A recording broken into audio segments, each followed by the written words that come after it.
Hi friends, लक्ष्य classes में आपका स्वागत है। दोस्तों, यदि परिश्रम करने की उम्र में आराम करोगे, यदि परिश्रम करने की उम्र में आराम करोगे तो आराम करने की उम्र में परिश्रम करना होगा। दोस्तों, आज हम लोग ज्योमेट्री के कुछ मुख्य तथ्य पर विचार करेंगे।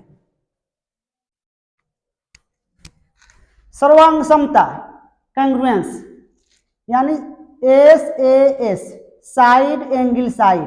दो त्रिभुज होगा, दोनों का साइड, फिर दोनों का एगो एंगल, फिर दोनों का साइड अगर बराबर होगा तो क्या होगा? वो त्रिभुज सर्वांग सम होगा। फिर एंगल साइड एंगल, एंगल बराबर हो दोनों का, एगो साइड बराबर हो, फिर एगो एंगल बराबर हो तो क्या होगा? सर्वांग सम होगा। साइड साइड साइड, दोनों का साइड साइड साइड, दोनों का तीनों साइड आपस में बराबर हो तो क्या होगा? सर्वांग सम होगा। RHS, राइट हाइपोटेनियस और साइड, यानी एंगल हो, राइट एंगल दोनों में हो, दोनों का हाइपोटेनस बराबर हो और दोनों का साइड बराबर हो तो क्या होगा? त्रिभुज सर्वांग सम होगा।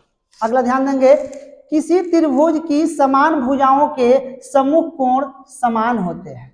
फिर अगला ध्यान देंगे, किसी चाप द्वारा केंद्र पर बनाया गया कोण उस चाप द्वारा वृत्त के शेष भाग पर स्थित किसी बिंदु पर बनाए गए कोण का दुगुना होता है।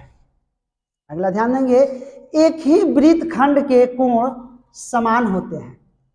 किसी चक्रीय चतुर्भुज के सम्मुख कोणों का योग 180 डिग्री होता है। अगले पॉइंट ध्यान देंगे, एक ही आधार पर तथा एक ही समानांतर रेखाओं के मध्य बने समांतर चतुर्भुज का क्षेत्रफल बराबर होता है।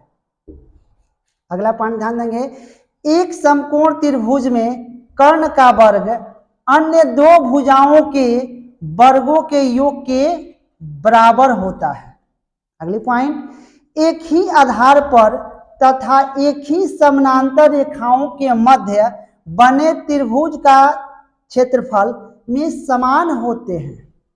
अगला पॉइंट, त्रिभुज की माध्यिकाओं का कटान बिंदु को त्रिभुज का मध्य केंद्र कहते हैं।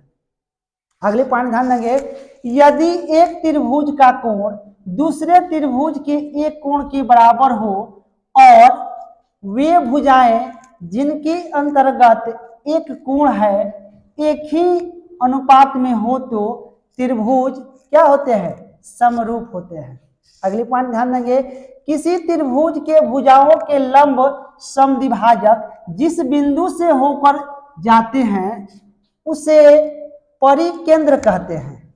अगली पॉइंट, त्रिभुज के कोणों के समद्विभाजक जिस बिंदु पर मिलते हैं उसे त्रिभुज का अंतः केंद्र कहते हैं। अगले पॉइंट, किसी त्रिभुज में शीर्ष बिंदुओं से सम्मुख भुजाओं पर डाले गए लंबों के कटान बिंदु को त्रिभुज का लंब केंद्र कहते हैं। अगले पॉइंट, किसी त्रिभुज की माध्यिकाएं एक ही बिंदु से होकर जाती है और यह बिंदु प्रत्येक माध्यिका को 2:1 के अनुपात में बांटती है। त्रिभुज से समझ लेंगे, एक ABC त्रिभुज है और एगो माध्यिका AD है, एगो माध्यिका CF है, एगो माध्यिका BE है और इसका ये है, ये आपका गुरुत्व केंद्र है।